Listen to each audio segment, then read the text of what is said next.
AskGunQuestions.com is a website that we built back in 2007, and since then, for the last 15 years, people have been able to ask questions of simple to advanced nature, and we attempt to answer them in different ways over the years. Join us now as we start a new series to answer gun questions. Yeah, welcome everybody to our Ask Gun Questions show. That got Clover joining us from Texas. Thanks for joining us. Hey, good to be here. You're on this side of me, so you're not pointing that gun at me.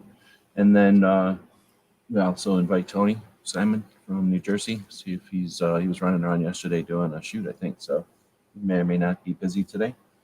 But we're here to answer questions. So we do this show live. Feel free to ask questions live or AskGunQuestions.com is where we're going to go check out. So while I'm over here clicking buttons, what's Clover been up to? Not a whole heck of a lot. Just trying to finish up, running up on the halfway or so point of the podcast season this season. So just trying to do that, get some other stuff out. Getting ready, of course, for interim.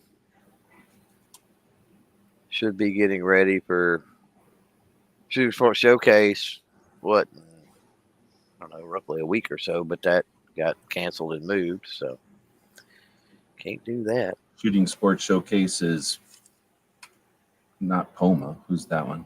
Yeah, it's Poma. Oh, it is? So that one got canceled? Yeah, it got moved supposedly to like September. Oh, why is that? Weather or something else? I honestly don't know. I mean, they claim that there was like it had to do with commitments or whatever. How many years is that one? That's been going on for a while. It wasn't like the first year they did it or anything. This is the third year of that. Yeah. Oh, that's it? Oh, okay. Mm-hmm. Well, they're probably still figuring out how to do it then. Mm-hmm. All right. Well, I've got my list up here. What is today anyway? Today's the 17th, 18th? 17th, I think. Yeah. 17th. So we just got a question the other day.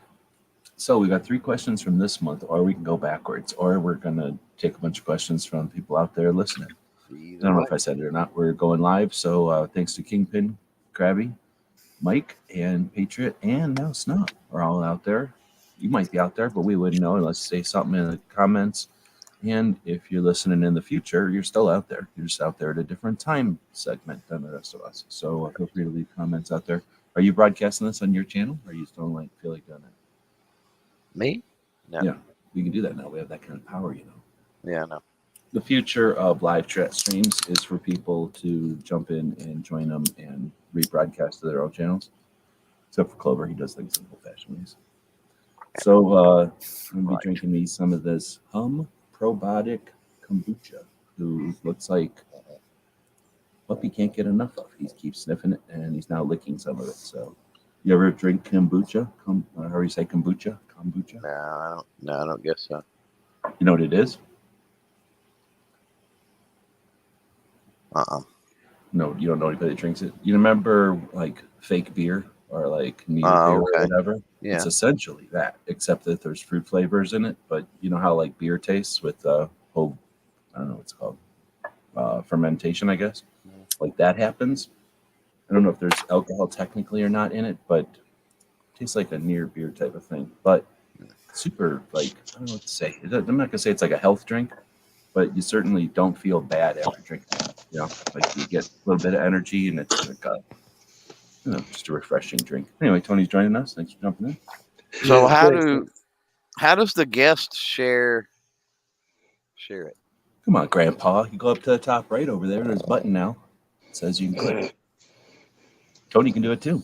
This is the new thing, Tony. Everybody can share. When you jump into a chat in StreamYard, now they've made a thing where as long as you've allowed it, like I do, then you don't got a button at the top right that says like do stuff? I don't.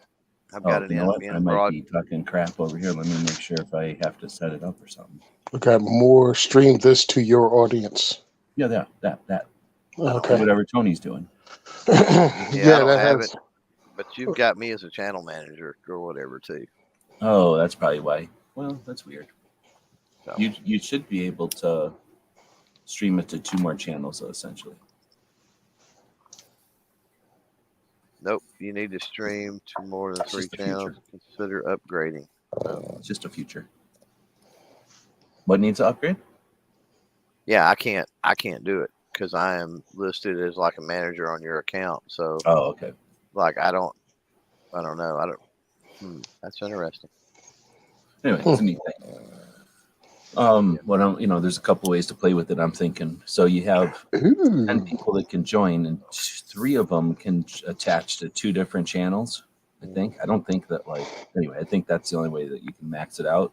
So you can effectively, if you had that kind of people jumping in that have multiple channels, if everybody did something like refer the channel at the end or something like I don't know. I think there's some ways we can play with that, at least for chat battles, if not for some sort of movement or something. Like I don't know what that would do to logarithms and stuff if you had like 9 channels point to it.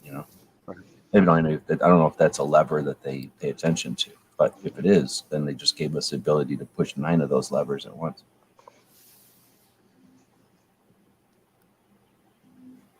Okay, Mike White is saying that he's a member, but after the demonetization, what do they call that? It won't let him join it again if he's already a member. That's kind of a question, so we'll start that out with a question. From that description, anybody have any idea? Clover, any idea? Should make YouTube fix that. There may be some things. That would be a private chat thing to screen share and kind of look on your side and see what's going on. But yeah. I'm thinking it's still in the same month that they turned it back on, and I don't even know on my end what's going on because essentially there's like a figment amount of like a month's worth of I don't know if you call that income or whatever you call like the YouTube money. So there's a month worth of it where when they shut your channel off, just an FYI, that just disappears. They don't oh, you know what, we turned off your channel monetization, but here's that check we owe you. They just I don't know where that went. So it could have been in that pile or something. So it might be, I don't want to say for certain because I don't know, but it might be that next month they start working normally because it's back on like a cycle or track or whatever. Or once the anniversary charge date of that member hits. Right, that's what I meant. Yeah. Like, like if you came in on the 23rd and I got demonetized on the 19th, you might have to, I don't know, it might be something like that. Right. Yeah. But it's a good question, like Clover said. Otherwise, if it's beyond that, then maybe like both of us logging out and logging back in, which neither one of us probably do that often. I mean, not just turn your computer off, but like log out of YouTube and log back in. I mean, weird stuff can cause different things in the server to reset and stuff. So, yep. All right. Well, speaking of whatever, Tony, anything going on? You just had 2 diversity shoots. One of them was completely unplanned, as far as I can tell. What's up with that? You just think you can do a diversity shoot whenever you want now? No, I had the diversity shooter gun for higher range Thursday, and the next one is coming up in 2 weeks. So I made sure I got the word out immediately after the other one. Actually, I was still in the parking lot when I posted it. So that's going to be recoil range. So I can't wait. It went really well. A lot of new people. Oh, so was there one last night? There was one Thursday night. Oh, okay. So what happened is when you put the recoil one up, it put it up as last night. Like, when you put it up on the 6th, 17th, it went up. So I was like, oh, shit, he's doing 2 in a row. Oh, no. Okay. No. So then Okay. or else I misunderstood, but it's for next, Thursday? Yeah, it's for 2 Thursdays from now. Oh, okay. 30th. It's going to be fun. Can't wait to get it started. New range is always great because this is a different area, different range. And people from the East Brunswick, Marlboro, go all the way down the shore kind of thing. I can't wait to kick it off. I've been working with some different companies, so I'm waiting for them to come through with the SHOT Show / Great American Outdoor Show promises. Look forward to that. Had some cool giveaways. I actually met a guy who started a New York group for Jewish gun owners and Jewish gun ownership. And he wants to actually work together next year and maybe do a couple in New York, which should be interesting, especially post all these lawsuits what is actually allowed to be owned and taken out of your house in New York State. It'd just be interesting. I mean, for sure, it'd be interesting to have a class for him. But I'd also like to know, as somebody who doesn't live in New York, what some of the, I don't know, insight and whatever from New York. People that live there, gun owners who are dealing with it. Yeah, A couple because of people from New York, but not that many. I was actually, I don't even know how many years ago at this point because everything blurs together sometimes.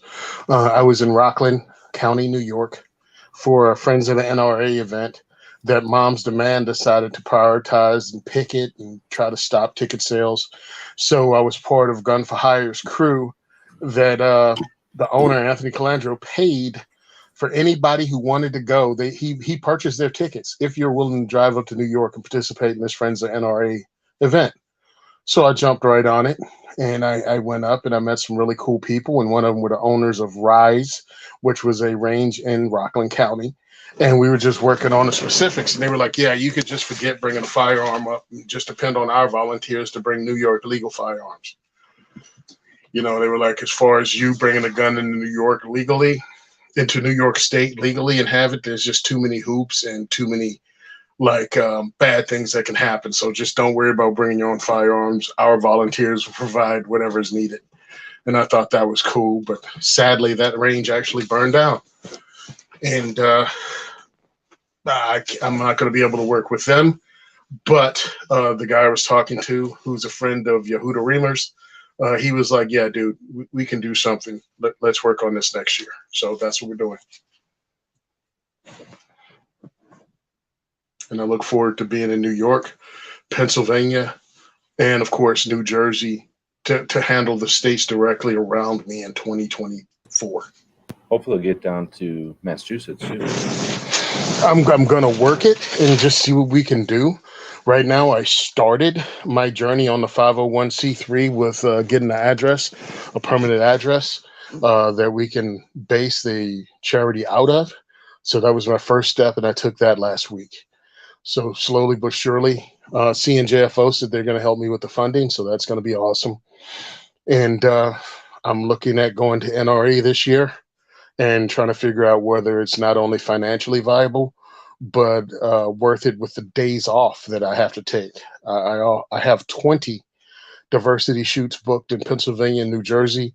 Plus I have the tour coming up in the Midwest. And I know that's going to be a week off, if not a little more than 7 days off in a row.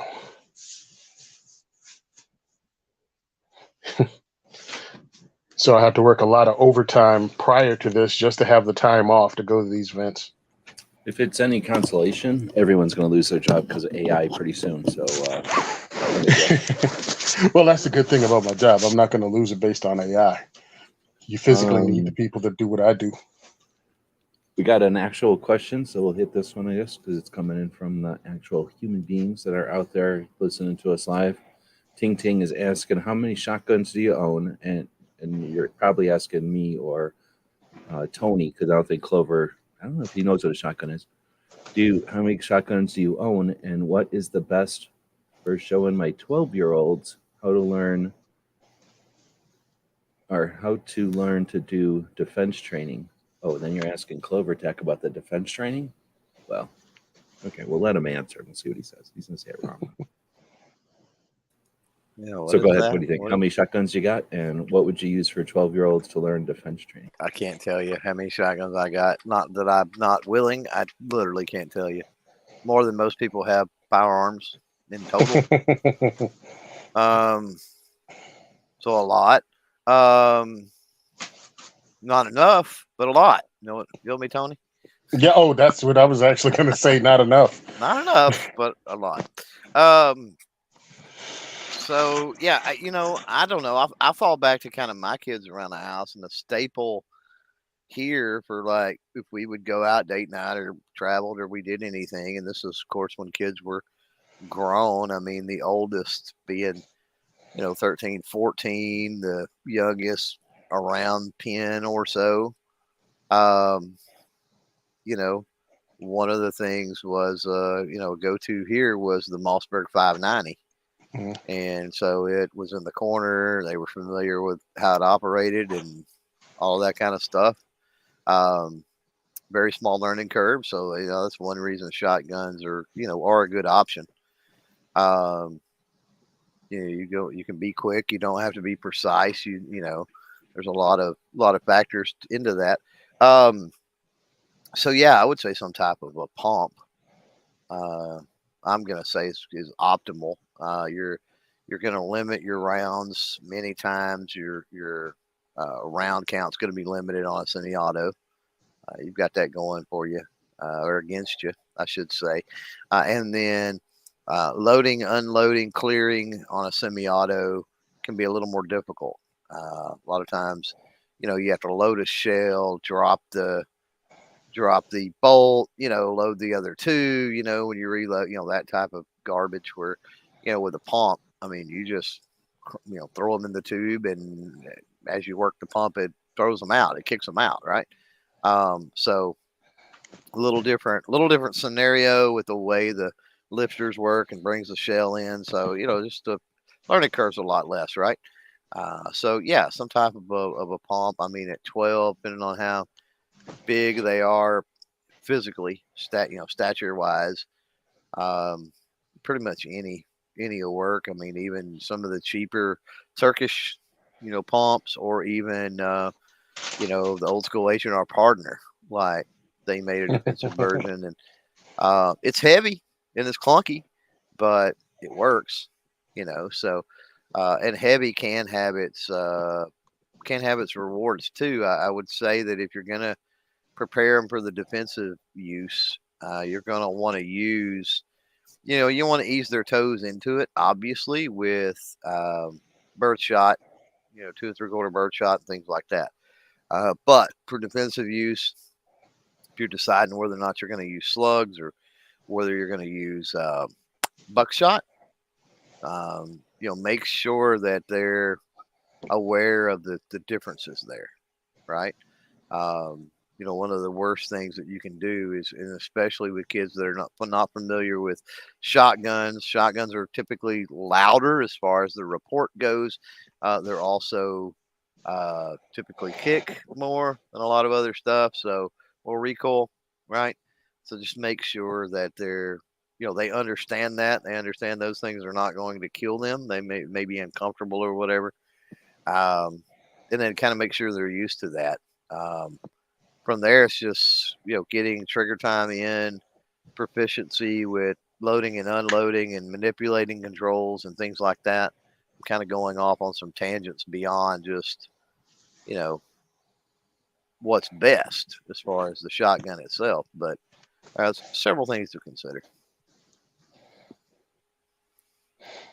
Yeah, I'm listening to Clover, and yeah, the number of my shotguns, I don't know off the top of my head, but not enough.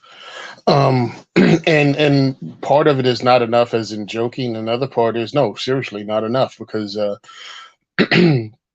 things I do with them and the things I want to do with them. As far as teaching a child self-defense, shotgun, what to pick, what kind, one of the options that Clover didn't include was the 20 gauge. I think that's also a good one, and definitely get youth model, whether in 12 or 20, because it helps with the reach, the length of the stock itself. Length of pull is what they call it. Shorter is usually better. Now, I volunteer for a kid shoot every year, and I bring my 20 gauge youth model Stevens 320, and it probably costs about $125 to $150. I catch them on sale, and it's decent. A lot of people talk about short stroke in the pump action. That could happen, but you just have to train your way through it. And the reason I say it is because when you come into semi-automatic shotguns, which some people recommend, the price goes way up for a semi-automatic shotgun 12 gauge that has a good reputation as a defensive shotgun. That means it's not finicky with what it uses, the ammo it uses. You're getting into the $1,000 range, in my opinion, because we're talking like the Mossberg, what is it, 940 Pro? Is that what they're talking about now? Is that the number? or is 930? I Yeah, forget the which one. 930s or 940s, and then Yeah, and then you you're have looking at the Benellis and Berettas, and I mean, even if yep. you go with something like the Gerson MC312, which is a copy of a MC312 would be a 12 gauge. The Churchill stuff would be a 20 gauge. So just so everybody knows, both from Turkey, but the Churchill is gas operated. It's much more like the Mossberg semi-autos, whereas the MC312s, the 12 gauge ones, are what am I thinking? Inertia, right? So like the Benellis. So the Churchill, like you're talking about, Tony, within 20 gauge, pretty reasonable on those comparatively. Probably $500 or $600, and the same even on the, or even maybe a little less, and then probably the same on the MC312, something similar. The issue that I see a lot that you run into, Tony, is finding youth stocks Yep. with a shorter barrel, with more of a defensive, right? Because I don't think people are giving, or I don't think manufacturers are giving that forethought. Oh, this is the quote unquote tactical model. Let's be honest, most of the shorter barrel shotguns they consider a tactical model, right? And they consider that grown up for whatever reason, right? So most often it's a full size stock. Now, can you swap that out? I mean, yeah. I mean, if you're talking about, the receiver being the same, let's just go with a Mossberg 500, for example, right? Very common, parts are plentiful and everything else.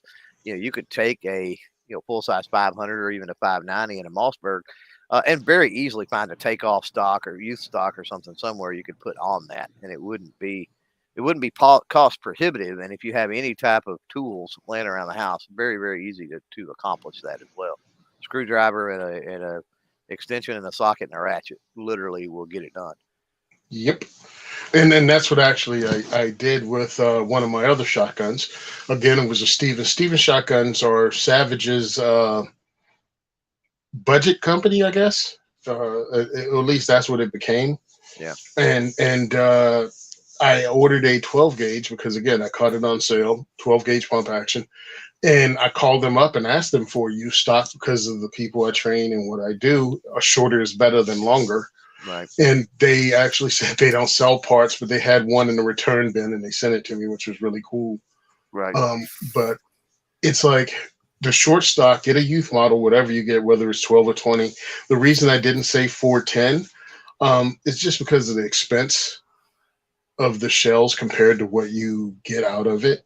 Yeah, what you're getting out of it, especially if you're talking buckshot, like what you're getting out of it is nil. Even you guys are both looking at it from the angle of people who understand shotguns and are looking down at the options. When you're looking up at stuff you don't understand, you're looking at the menu and you haven't ate everything before. You guys want to both take a section and talk about why what might look appealing, a shotgun shell that's the same diameter as a 45 ACP, which is literally the case with 410. It's a long, skinny shotgun shell. A lot of people, and they make it in a revolver with the Thunder 5 and the Governor, and then some other one from Taurus. So, that people might think, oh, that's the kind of thing with low recoil and blah blah blah. Maybe that's a good idea for a kid. And they certainly make small versions, but from that angle, you guys want to hit 410. All right, you want to hit it, Clover? You go. All right. I'll back clean up. Okay, cool. All right, 410 shotguns. It's talking about the diameter, and yes, it is the diameter of a 45 ACP or a 45 Colt.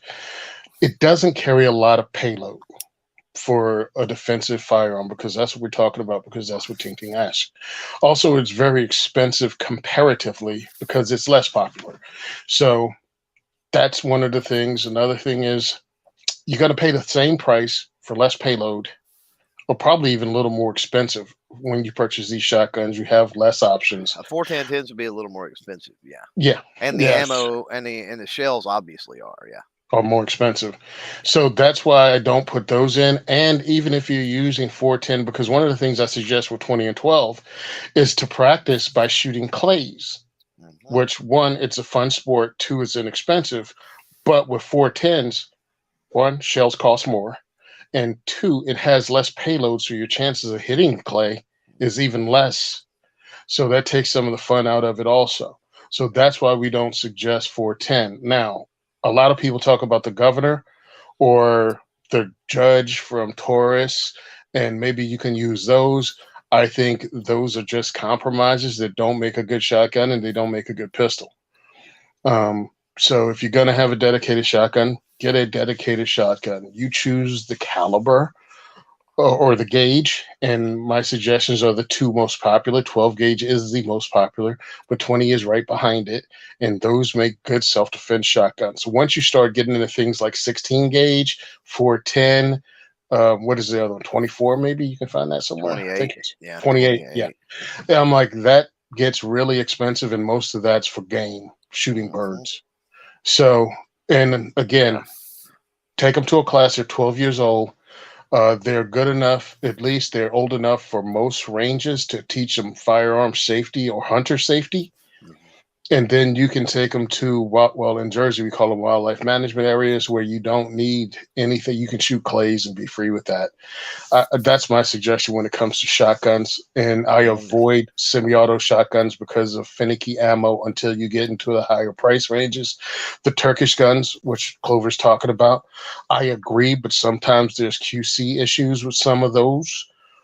And like someone like me, I'd give it a ride. You know what I mean? I'd check it out and I'd spend the money. But if you're let down, then you have spent that money and you have questionable return policies and repair policy. Yeah. I mean, and the only reason this question is because I don't know it. I know Mossberg, you know what I mean? That's an American company. Savage, they have semi-automatic shotguns. Beretta, all of those have different things. I don't know about the Turkish shotguns, but I hope that cleared up some stuff why I wouldn't recommend 410 or other calibers outside of 12 or 20. I would say that with 410, I would add, you're talking about the lack because of the diameter of the bore of the shell, the lack of payload, right? The lack of shot is significantly restricted because of just the space available. I would argue the same for propellant as well. So I would keep that in mind, right? So, I mean, that's where you get, the pressure. That's where you ultimately get some of that energy and that power, right? Mm-hmm. Yeah, I agree with Tony. The level of difficulty on 410 is high. I hear that less from the defensive. I mean, we're mainly a defensive conversation here, but getting into, like with anything, I mean, if you're going to get into this and you're going to teach your kids defensive use and things like that, part of firearm ownership and being comfortable with it and everything, with all of that, is the exposure to it. And that exposure to some extent needs to be fun. If it's all driven from fear and may have to stop a home intruder and there's no fun behind repetitive trigger time to be comfortable and just grabbing that shotgun and going, right? And with that, yeah, 410 is an expert gauge, right? And people, there's people that shot shotgun in many competitions their entire life that pick up a 410, and a novice with a 12 gauge is going to clean the floor with them. The level of difficulty is so high. So you put that in the hands of a kid, and especially out, when you're trying to have fun and just get them used to recoil and used to swing through movements and used to a lot of the other things, manipulation, then, it's not fun because they're not hitting anything, right? So kind of like having an X-Acto blade when they really need a pocket knife or maybe even a straight edge or a pair of scissors. You know what I mean? No, but I mean, like, to learn a knife, you don't want to give them an X-Acto where it ends up being ineffective as a knife and it's just dangerous and tedious, and it does cut, but it's going to be more of a hassle. It's something you learn as an intermediate step. I agree with Clover that 410 is more like the intermediate cartridge. It's for people that are so good they need to give themselves a bit of a difficulty level. Or if you're hunting small game, right, you don't need that much shot on a rabbit or a squirrel. I mean, I guess technically, but in reality, most of the time I see people using it is when they're so good that they're just sick of being sloppy with 20 gauge. They want to, they want to really get tight, and they can just pick up any gun and use it. But I think it's just because you get good and you just don't want to be throwing that much lead down range. You don't need to. Yeah, the other thing I would say about 410, since Tony you both brought up the Governor, the Judge, the handguns that are out there, and you've also got the Circuit Judge, which is I brought up the Thunder 5. You got the Thunder 5, you got the revolving rifles. Those are a thing with 410. The vast majority of those are rifled barrels. And rifled barrels, they have to be by law. They have to be by law. Yeah, I get it. But rifled barrels and shot do not mix. Like, as Tony pointed out, that's a very gimped combination when it comes to shot. Shot likes a smoothbore. So when you start putting the spin on that shot column, it's a whole different ball game. I don't want to say Coriolis effect, but you have spin off, right? When you take that shot column, I don't know how to explain it. I was trying to do this through text, and it's even harder in words without like using my hands. But it's one of them things to where when you put a spin on a shot column, spin a water balloon, you sling shot outward. You know what I mean? When it spins, it slings it outward, right? And so it's usually a very inconsistent pattern, and that sort of thing. Whereas with a smoothbore, it tends to go, it spreads out. It spreads out much slower. There's no force behind that spread, right? It's a more gradual spread, and you get more shot on target. Bumping up, though, that's looking at why 410 not a good choice. But bumping up and going with 20. I don't disagree with Tony that 20 is a great option for home defense. Ammunition is there. You can still have fun with it as far as the cost on ammunition goes. You can still have fun with it, to take it out in the back pasture or whatever it might be. And that's another thing to bring up when Tony's talking about shooting clays. We're not talking about, depending on your situation, where you're at and what you have access to, we're not talking about going to a shotgun club, maybe having to buy a membership and maybe, it's, whatever it is, $8, $9, $10 a game or, something like that, plus your shells, plus all this other stuff. If you've got access to, any kind of land, somebody's pasture, for example, things like that, they're in the county, it's unincorporated, there's no problem with shooting out there. You can pick up a hand thrower for $10 or less, and you can pick up a box of 90 to 120, somewhere in that range, clays, for about the same price. Clays are made out of asphalt, and if you go do that, you're going to leave an asphalt behind. Some places that's not a big deal, but out here, you're talking 25, 30 years before nature gets rid of that. Yeah, asphalt. So I don't shoot anything but biodegradable, and that helps. But valid point, G, and I was going to get to that if you do go out, especially if you're talking about somebody else's property, but I do this even on my own, right? Like, I don't worry about the biodegradable clays, right? I don't worry about it. Is it building up clay? They're literally clay. They're just dirt and water and heat. Yeah, but is still a buildup? Is it still kind of look nasty? It looks like garbage, yeah, but it kind of looks like a dirt pile with orange flakes in it. Yeah, right.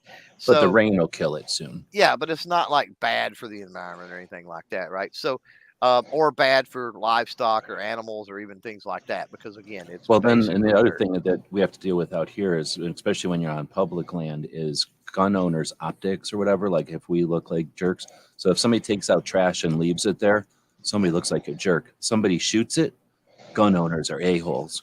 Yeah. So clay targets, nothing you can do about that. That was us. Like, I guess it's possible for antis to throw it around. Yeah, that was my point. It's where I was going with that. Your shells and holes, like 100%, regardless of whether it's your own property or not, pick those up. Now, if you're at a shotgun club and you're paying, like, they have kids that do that. Like, so whatever. Yeah, they got rakes and machines. Yeah. But yeah, if you're on somebody's property or even your own property, pick that up. Just make, it's real easy to take a 5-gallon bucket, and wads can be hard to pick up because they shoot out. So depending on how you're shooting or stuff like that, it may be hard to get that plastic wad. But pick up as much. They're all going to be in a stripe. All wads are going to have the same characteristics to that wind and that gun. So they're all going to be 10 feet out, 12 feet out, whatever it is. They're all going to be right there somewhere. They're going to be somewhere in a radius. Yeah, for sure. Yeah. Now, what let me run this one past, because you guys are talking about shooting clays, and that's what I was too. But one of the times we had to run a shotgun clinic, our actual instructor had an emergency and had to go to the hospital. So, but that was like an hour before the event. So my partner and I grabbed some pizza boxes, some spare wood, and we set up clays as ground targets. and we just set up our shooting course almost like you have 3-gun or 2-gun shooting course. So we weren't shooting in the air, and we were shooting in one direction. And it was a lot of fun, and it was easier to pick up not only the hulls because it was someone else's field. It wasn't a range, but also clean up the clays themselves because we had them propped up and backed by wood. You know what I mean? So they were all at different areas, but stationary. So they weren't all across a field. You know what I mean? They were in one spot. We were able to do cleanup, throw everything in a box, and drive out of there, and the place looked like before we ever showed up. So that's another cool thing about shotguns, the limited range and the different things you can do about it. Yeah. So it's fun. And if you make it fun with the kids, like Clover said, don't make it all about defensive shooting. Shoot some clays, play some gun games with it, because practice hitting a moving target is still practicing hitting a moving target, regardless of what it is. Well, you can use, to that extent, Tony, what you're talking about is, ground level target, right? Mm-hmm. There's a few ways you can go about that. Like clay pigeons they're like a bowl, basically, an upside down bowl, right? So they do have like a lip on them. Mm-hmm. And so a few things you can do, it depends on how crazy you want to get with it. You could buy you some landscaping stakes, right? And get you some thumbtacks and put it at the top of that landscaping stake and hang a clay target on there and get you 10 different landscaping stakes like that. And you've got 10 at various distance or angles or whatever you want to do, right? Heights. You can very easily, if you've got access to a table saw, you can, buy much cheaper to cut your own landscaping stakes. If you have access to a table saw, heck, a skill saw or a jigsaw would get it done. Some type of saw. That sounds like a project. Send the kids out in the backyard, grab some sticks. You can find the right kind of sticks. Yeah, what I was going to say is over time, the shot's going to eat those up. Rebar. If you've got a chop saw, a cutting torch, you've got access to some rebar. I'm reeling it in. Now I'm reeling it in. Because King shotguns and always got rebar getting cut. Yeah. But it is fun. And you limit it to your imagination. So good on Ting Ting for coming up with the shotgun thing. It's less expensive than most centerfire. The ammo is less expensive than most centerfire. And the number of places you're probably allowed to shoot it outside of indoor ranges with birdshot. I know here it's all the buckshot and slug and indoor ranges. That's all they allow. But I think it's a great thing.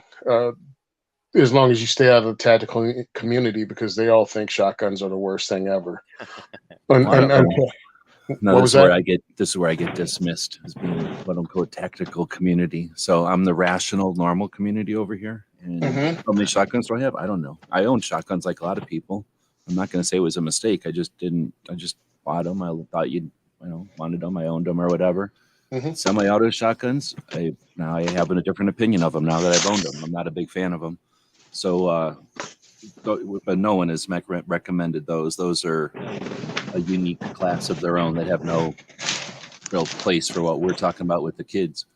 It sounds like they have 410 single shots. My recommendation, my recommendation is I don't like shotguns. So I was going to say you got two options, in my opinion. They each get a crank or an AK pistol, but a crank. And then possibly, since they're twins, they decide to do this, one gets an AR SBR and the other one gets a crank, if that's the family's decision or their decision. But you know what I'm saying? Like, they should just go straight to capable guns.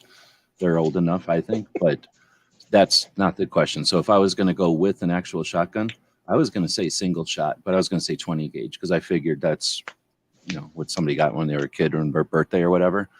For kind of what Clover was saying at the end there, that 12-year-olds, I mean, it's possible that they might have to escape a fire, but I don't want them thinking about a fire every time they go into a room on the second floor, that kind of thing. I mean, it's easy for me to say from over here, but that would be my thing, is like just everything they said at the end there. Think of shotguns as the guns that allow you to shoot in the air, because you can't shoot any other gun in the air without everybody freaking out. So shotguns are necessary for shooting stuff in the air that's moving.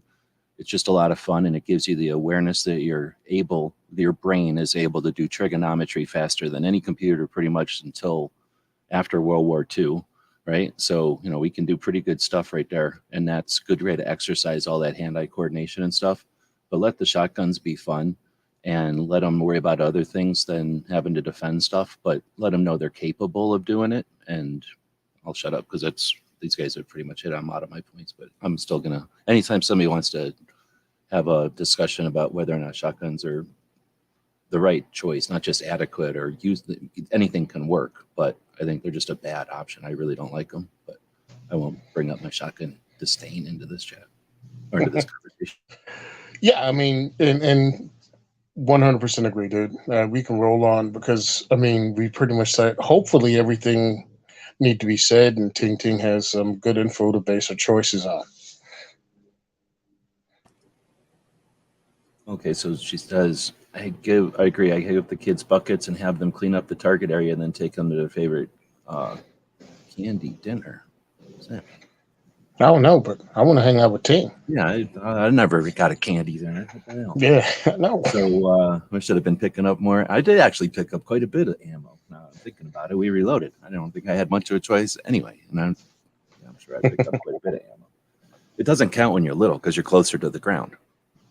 Yeah, right. That's what I was told when I was little, and that's what I would say now. I don't think it's the same thing when you're little. When you're closer to the ground, it's not a big deal. And you're limber when you're a little kid. You don't even care about good. Yeah, you're having fun and you fall for crap like whoever picks up the most gets a quarter. Yeah. Oh, here's the main thing though, and let's not be crazy, but definitely wash your hands after. Make sure you bring something. They make some lead stuff that like literally has some chemicals in it that helps wick the lead away type of stuff. Probably worth having around if you're going to have anyone really, but kids for sure picking up stuff. Oh, that's definitely. Essentially, the worst part. I mean, ammo by itself is kind of bad. Spent ammo or shot cases, worst thing ever. At least as far as gun stuff goes. The only thing worse you could do is poke your finger into the chamber and get all that soot. But that burnt powder is the worst of the chemical mess that we have to deal with, right? Maybe if you, I don't know, is it worse with solvent, or it's probably worse with solvent. So aside from cleaning the barrel, picking up the used ammo or used cases is about the dirtiest thing we do, in other words, or at least the most toxic thing we do, I think. I don't know. Yeah, Has anybody ever thought about what's the most toxic thing we do as a gun owner? Like literally, what's the thing that we're interacting the most with toxins? Well, if you're not picking up your brass, because that's one, it's cleaning. When you clean them, and if you don't use gloves, and if you wait like a lot of people do and like clean 5 guns in a row, it's like that's a lot of carbon and lead and stuff that you're handling. And solvents, yeah. And then a wire brush that you're poking yourself a million times. And if you don't wear eyewear, you can get this stuff flick back in your eye. So yeah. Oh, yeah. Done That's it all. Probably true. Probably. Every mistake you can make, I've done it. Now that I'm thinking about it, the safest time cleaning is when you have to do it in a mop suit. I wonder if they even have to do that anymore. Don't know. But one, the thing was totally clean. It's not like we were shooting. The thing was clean because we were just parading around with it, and we had a mop suit on. It was like literally no chemical getting through it. So probably the cleanest I've ever been cleaning it. I know when I saw the mop suit in the rearview mirror, I never looked back, bro. When I realized after the Gulf War, I'm like, I'll never want to do that again. Essentially a giant rubber suit that for a while they thought we would need. So everybody had to practice doing stuff in their giant rubber suits. Real hot, horrible. Anyhow, okay, so I don't know. I guess that was the only live question. Feel free to ask some live questions in here. And did you guys see the email I sent out earlier today? I'm essentially telling the group that, after this show is one of the times we'll get together. So I think what I'm going to do is leave that room open all the time when we're like an hour into this show. And then if people start showing up over there, we'll just shut this one off if that's okay with you guys. So y'all who are listening to this, we've got another project we're working on, and then it's going to kind of be a thing after this. So we're going to kind of let the end time on this show be determined by some other folks potentially. So if you have questions, feel free to ask them. Don't assume we're going to be here for 2 or 3 hours blabbing. We do have a couple of questions that came in this month. The first one from the website, askgunquestions.com, the reason we're here. Hello, looking for a good, decent rifle muzzle. Oh, we asked this one last week. The muzzle for 22. That was, I don't know what that was. So let's act like that didn't happen. The next one is, what is the best rifle for under $1,000? Might pick up another while I'm still allowed to do so. So some perpetual bonus points if you know what state that person is probably in. But what's the best battle rifle for under $1,000? We'll give this one to Clover since he'll definitely he just thinks about this constantly. that's like a awesome Unlike the shotgun question, here's a softball for Clover. Right. God. I don't know. There's a lot. AK-47 done. Yeah, right. You said battle rifle. Can you get an AK-7? Yeah, I know. No, it's not. I don't view an AR-15 as a battle rifle. Well, an AR-10 maybe, but it can't be. 308 or up. It can't be anything lower than 308. Otherwise, it wouldn't be by definition a battle rifle anymore, right? Or am I crazy? Do one of these new wonder calibers count, like the 308 or I mean the 300 Win Mag, or I don't even know all the new calibers. The 300 Whisper or something, or whatever it is, Blackout. Yeah, Blackout would be on the 15 platform though. Well, I don't know if it's battle rifle for me. Battle rifle is a caliber weight thing. Like both have to exist. It's a bigger, the gun has to be large platform, and typically that comes with larger caliber, right? So, that's the way I view battle rifle. So would you call a 308 AR, an AR-10, a battle rifle? Yeah, I would say that's a battle rifle. Yeah. Okay, you were about to draw a line there that people weren't going to agree with, I don't think. But that's what a battle rifle is. They can disagree with whatever. I don't like an AR. If you said just because of the AR, then no. But I think then people would have freaked out because I think the 308 is where most people draw the line. They don't care what it is. And no, that's not true. They wouldn't call a bolt action a battle rifle. So it has to be a semi-auto or something. I would in milsurp terms, but not modern. No. Yeah. Oh, you mean like Enfield or something? Mm-hmm. I'm thinking like a scope rifle. I guess I see what you're saying. Actually, that's what. Give somebody a wooden bolt action gun that's whatever we call milsurp now. I mean, those kind of solved 2 world wars for us. Those were battle rifles of their time, right? They are literally battle rifles. No, you're 100% correct. Yeah. Everything else that we think about is like some little cousin of those. Right. Yeah. Yep. Except for a couple right in the middle that the Marines carried around. The M2s well, then when you talk semi-auto battle rifles, right? I mean, AK obviously comes to mind. Garand comes to mind. FAL comes to mind. Quite a few, right?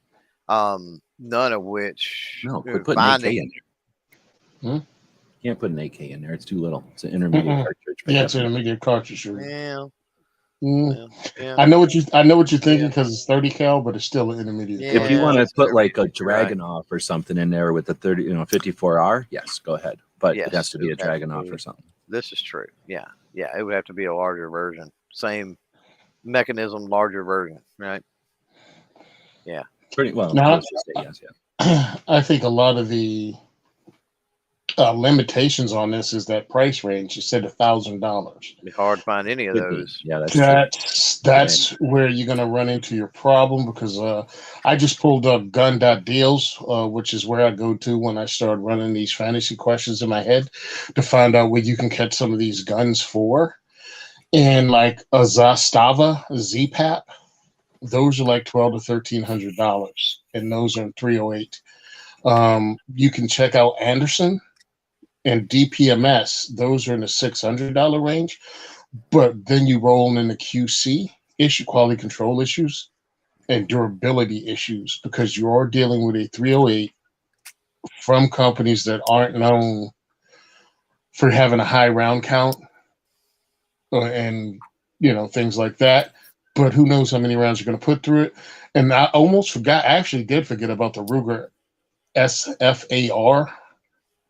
And that looks like it's $1,099, which is Ruger's AR-10, but it's built on a smaller frame. It's built like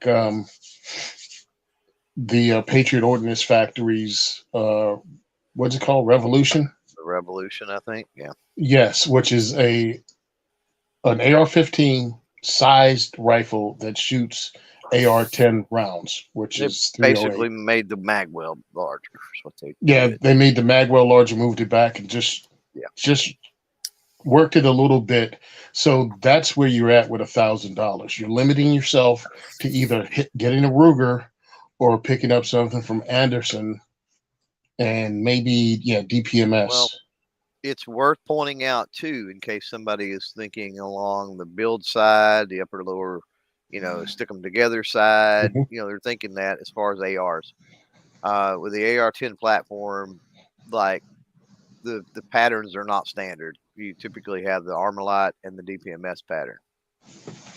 Yep. You have to pay attention to that if you're going to put it together. Yeah. So you got to know But what you're dealing with. But when you put it together, when you buy the parts separately, it's 11% cheaper because of the tax they put on buying assembled guns as opposed to buying the parts. Yep. And I've seen stuff work with a mixed match of Armalite DPMS. I've seen stuff work, but it looks horrible. Like nothing Lines up. Like the cosmetics of it. You know what I mean? Like there's gaps everywhere, and things stick out weird, and it doesn't look good at all. But I've seen stuff function. So yeah, PSA is under $1,000 too. I just found I was looking for that because I didn't know. I never looked into purchasing a PSA AR-10. So there are guns out there, but if you bump that price up by another $500 into the $1,500 range, you start getting closer to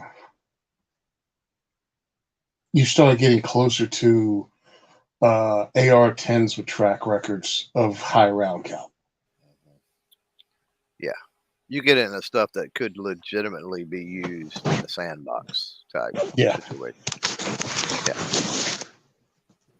So if it was just battle rifle under 1,000, you guys are going straight to semi-auto, of course. But it does. Do you hear this?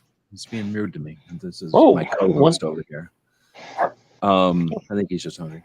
He's tired of the battle rifle talk. That's all it is. So under 1,000, you got milsurp, bolt action, like we just said, stuff that literally went through wars and did fine. I've always said, hey, buddy, I've always said that having a bolt action, something like a Nagant back in the day when they were very inexpensive, or something that's not necessarily your fancy safe queen, but your mix-matched shooter quality 308, our country, another country, something capable. And then you roll up some targets with that. You put it in the trunk.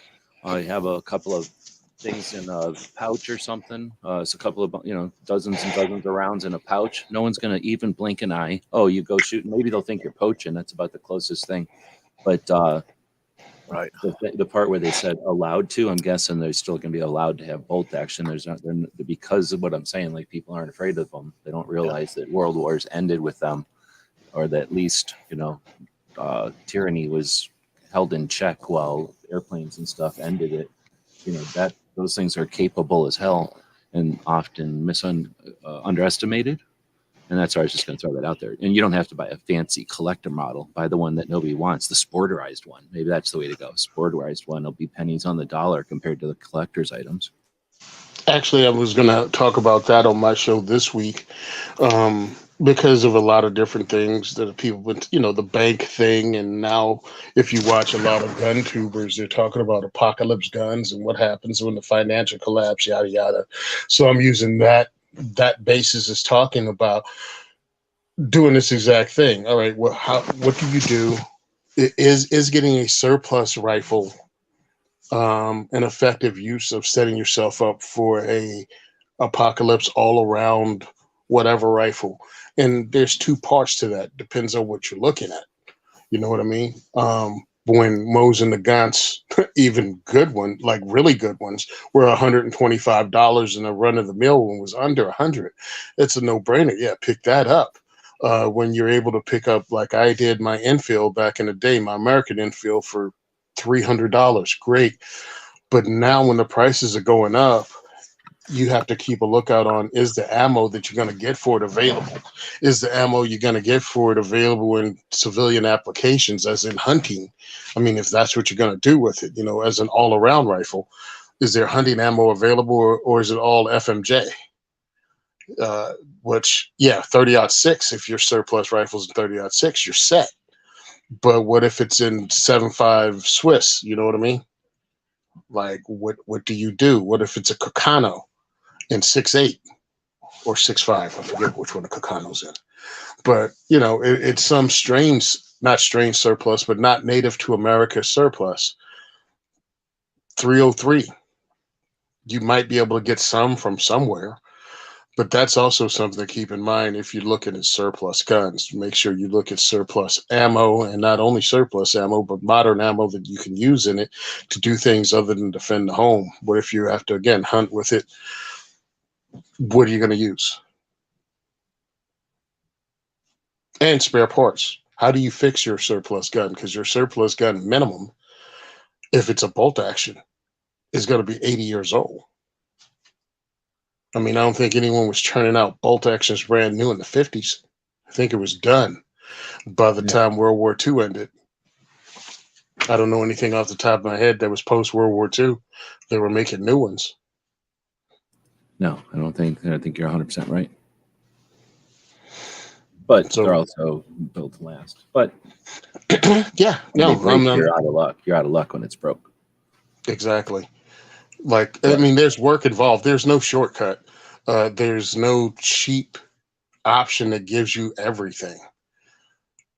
$400 surplus gun, cool, but you have to know, one, ammo, two, spare parts, and how to gunsmith it yourself, in my opinion, which is just swapping out parts. I had my SKS go down. The bolt itself just freaking exploded on my Yugo. I went to Sako, which is over in PA, picked up a Chinese SKS bolt, threw it in, and it works fine. No, you're talking about a part that can be replaced or swappable or whatever. But yeah, Mhm. if that headspace and it blows up your chamber or ruins something, no, Then you're done. Yeah, that gun's over. Yep, then you're done. So keep that in mind. But when you're talking about $1,000 battle rifle, you're still making a compromise on quality and durability and company reputation. You're never going to, well, thanks first off for talking about the caliber. I was assuming that I only meant 308 or maybe 54R, but I don't think I said that. So you're 100% right. There's so many of those milsurp guns that I've never even seen the calibers. I mean, and I collect ammo. So it's possible that something cheap is because it's that there's a couple of Czechoslovakian ones that I found a box of ammo. And I'm like, oh, I finally found one, like a 7.62 by 51 or something, or not 51, 53 or something weird. It's like one gun was made for it. So anyway, the other side of it is, like you said, when you get the $1,000 whatever kind of modern gun, you're not buying the heaviest duty of anything, and even the heaviest duty of everything. You're not taking that aluminum and plastic gun, winging it on the ground and running it over with a Jeep or nothing. Like, these things are still aluminum and some metal and some plastic for the most part, some nylon, a little bit of rubber. Yeah, I mean, just keep in mind. I love the discussion. I have fun with those discussions, but if you're actually giving someone advice, I feel we should keep in mind the limitations of that. That's what them we're here and for. the budget. Yeah. Anybody can sell you a gun. Hey, here's what we got in stock. Anybody can sell you on the theory of like whatever. So I think that's an awesome point. I don't know if Clover's got anything else, but I was going to say on this one as like a kind of, I don't know if it's even devil's advocate or not, but battle rifle question mark, like, because that issue that it's $1,000, that's still a lot of money for most people, I believe. $1,000 just to get the lowest quality, not quality, but the lowest, off the menu. The cheapest thing on the menu is right around there. So quality is more like 2.5 at least. Right. And then optics, come on, you're not buying that gun because you're next to somebody. You're buying that gun because you want to go somewhere, and that thing is expensive. Those optics are going to cost something too, to get rugged enough optics to lay on top of one of these things. So with all that said, battle rifle question mark, like Clover keeps saying AK, and that would be my option, my thing too. Like, why would you need to go more than a couple hundred yards in 2023? Question mark. Not that being said, I mean, everybody needs one for sure. Like, your group of people, just like in a real life, like, or just like in a unit, like, you're gonna want a marksman, you're gonna want the capability. But anyway, I'll quit answering my own question. What do you guys think? Battle rifle question mark? Well, again, yeah, like you said, we all question why would the price. What are you asking for a battle rifle? If you want a battle rifle, add another $1,000 to that, and you're gonna be in the middle of some good stuff. If you want to go with 5.56 at $1,000, you're pretty much at a good starting point for quality ARs, in my opinion, and decent AKs, maybe, because I haven't looked at AKs that hard. Um, because I just stopped at my favorites with the Meridian Defense and with Krebs. You know what I mean? Krebs and Rifle Dynamics type stuff. Only because a lot of stuff prior to this, and this is my hang up based on when I got into this, some of the builds of AKs weren't that great. Some of the AK companies that sold people AKs weren't that great. So I kind of avoided them for a long time. I hear good things about certain companies, but since I'm not 100% with it, I'll leave that alone. But yeah, having a battle rifle, totally understand. Having a caliber that can punch through things, got you. But when we're talking about weight of ammo, cost of training, you're bringing a lot to the table where pretty much you stop saving money at the purchase. like your money saving just happened on the front end, and the expense of everything was on the back end. Also, web gear for all that. You have a heck of a lot more options with mag holders and everything else with something that's 7.62 by 39 or 5.56. Like your web gear. Like, how many different options do you have for something that holds 308? Good point. Bigger, and it starts getting heavier quick. And it starts getting more expensive because it's not as popular. Yeah, fewer options too. Yeah. So, So to what's me, been your frustration with battle rifle?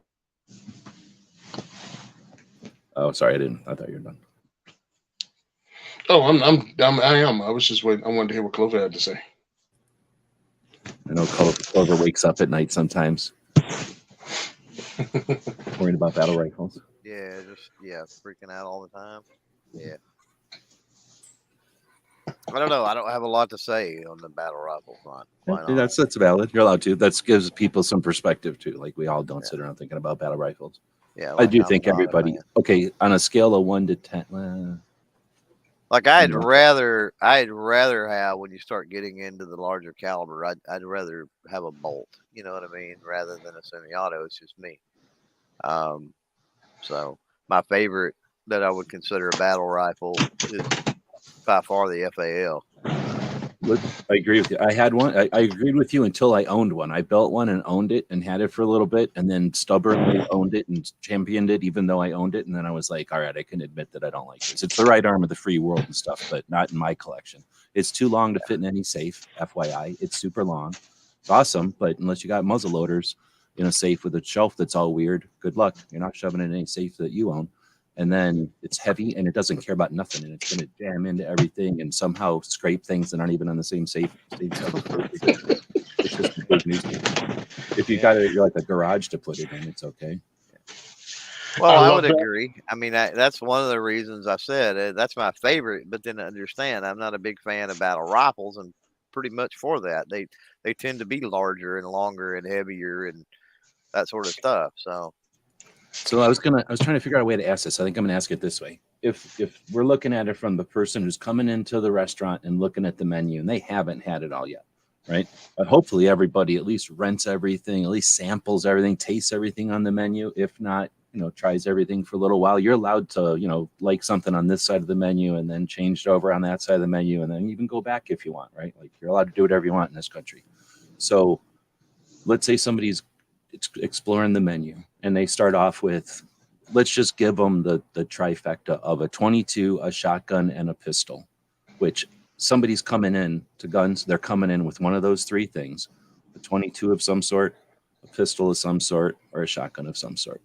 Yes, you're going to find somebody comes in with a rifle, but maybe with an AR nowadays. But you know what I'm saying? Like, let's say that one of those threes is already there, or we're giving them all three of those, I should say. Maybe even AR at this point. So this is a person who's collecting. where do you put a battle rifle into the mix? If you're going to have a 22, you're going to have a pistol, you're going to have a shotgun. I won't keep answering the question. Where would you guys throw battle rifle in your generic list for most gun owners who are getting into guns? At what point do they decide, let's spend some real money on a battle rifle? It depends on where you come in my opinion. Now, I used to think, yeah, you start with a 22 and then you go to a handgun. Me personally, I came in, hold on, let me see how I did it. I did it with a surplus 1911, followed by a surplus 1917 infield, and then a couple Mosin, and then I went to a 22. So I came in weird. You know, I came in differently than a lot of people because my thing was the surplus. I dug it. So that's why I came in. If you're a person that, you know, your first foray is watching Vietnam War movies and you thought the M14 was awesome, you might come into this with the M1A or, you know, one from Fulton Armory. So you might go into the battle rifle first because you saw something from, you know, Rhodesia and you want an FAL. So people can come in differently depend on their motivation. If it's video games and you dug what is it, the EBR, I think that's it, or the Scar 17.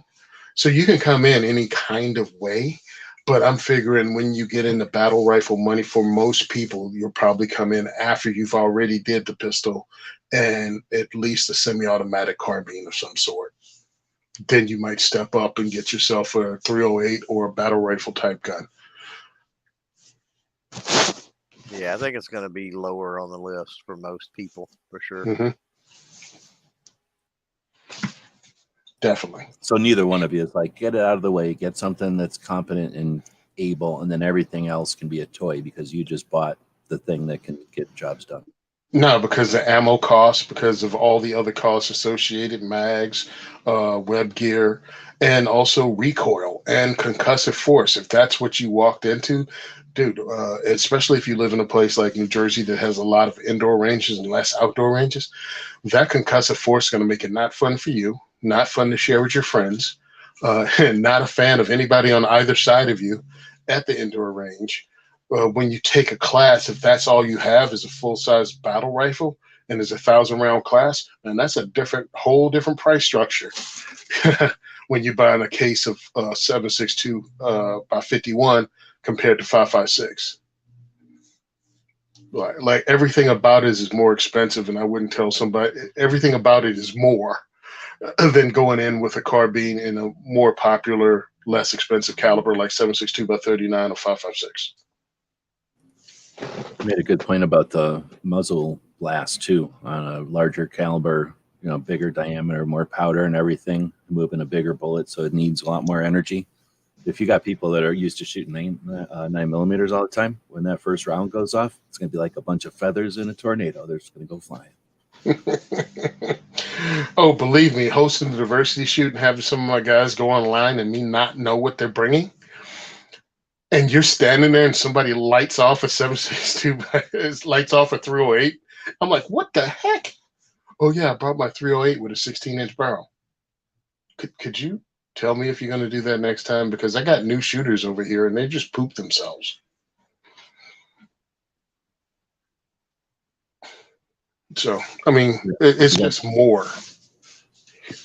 We got one from 500 Magnum on the screen. He says, I don't know. I don't have any experience with the 2011s. What's the difference between them and the original 1911 besides the 2011s being double stack? I'll let you guys take it. I barely know the differences myself. Clover? All right, go ahead. All right, the difference between a single stack 1911 and the 2011s is, like you said, mostly double stacked. Depends on what manufacturer we're talking about. 2011 is the actual name, brand name, product name of the Staccato, the STI, whichever one you want to call that company. They used to make these things as competition guns. They changed owners a few years ago and started concentrating more on getting the guns in the hands of police officers. So they changed their marketing. So it holds 9mm. It's usually a 9mm. Back in the day, they used to do 40s also because, again, competition shooting. but now it's mostly 9. It has a separate pistol grip that's polymer or plastic now, as opposed to just the entire frame being steel or aluminum. It just has the pistol grip is separate. It's polymer. You can order different pistol grips. It's wide because it holds 19, 20, 21, 23 rounds, something like that.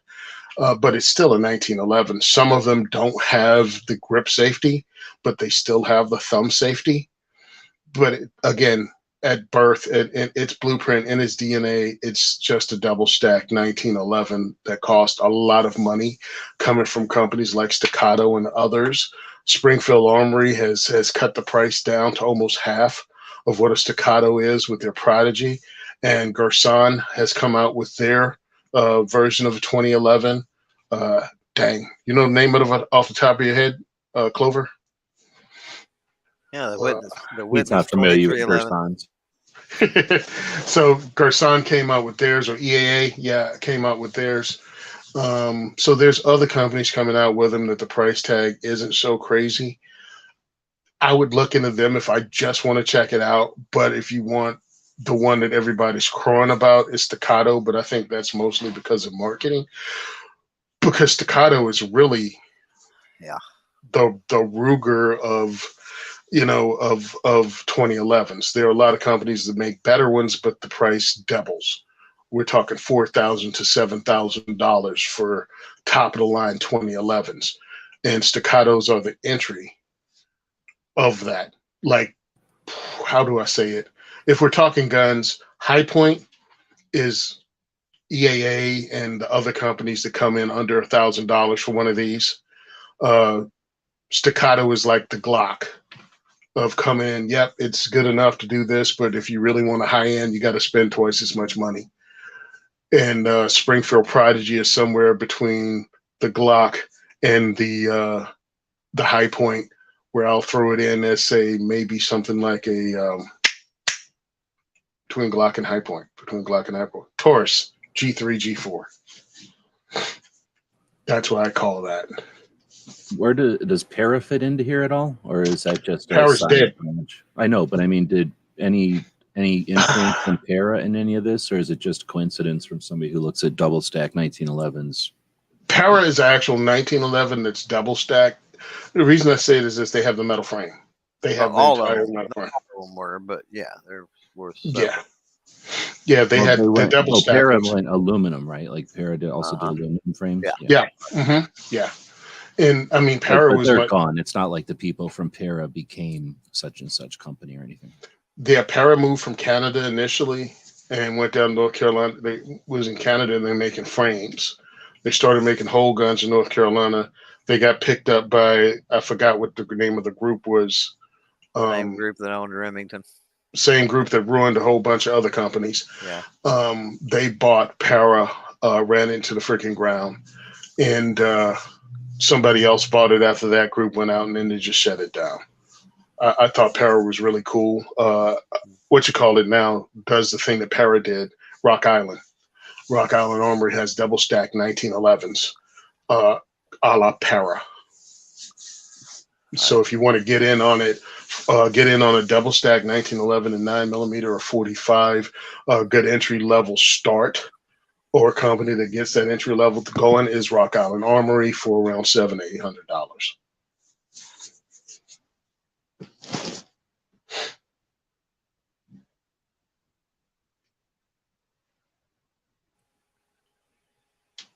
You'll see. I guess that's a whole nother topic, and it's sort of a tangent because nobody brought it up or anything. But one time a guy came into the gun shop and brought up a point that I had never heard before. You think you guys are talking about, I forget the name of that group, but it's the people that own Remington, right? Cerebus. Sir, yeah. Yeah, service group. Yeah. So a lot of people go, oh, they ruined everything.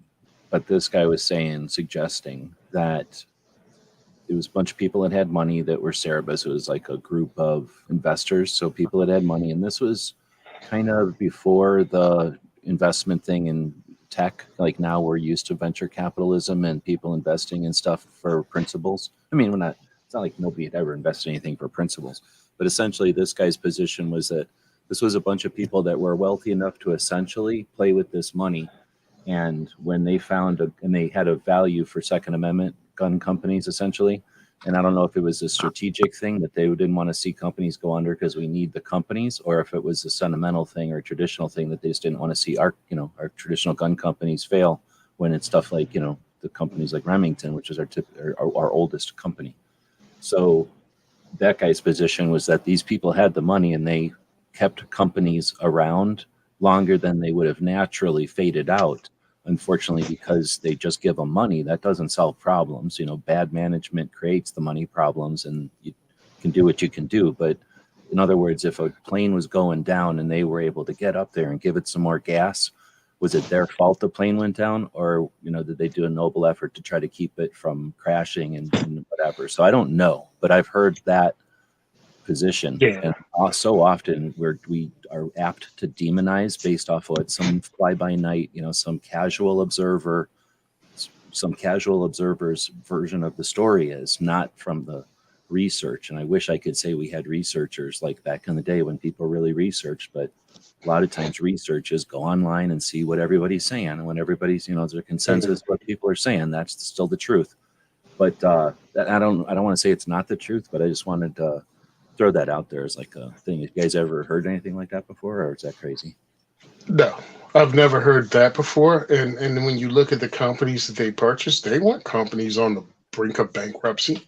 They were companies that were in business, and they offered a crap load of money, maybe as investments. But no, it's like Remington wasn't going out of business. Para wasn't going out of business. Marlin wasn't going out of business.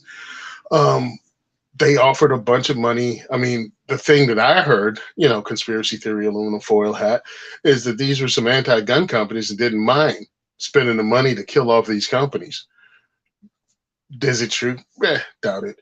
But it was just people that were investing, and I think they just, Right.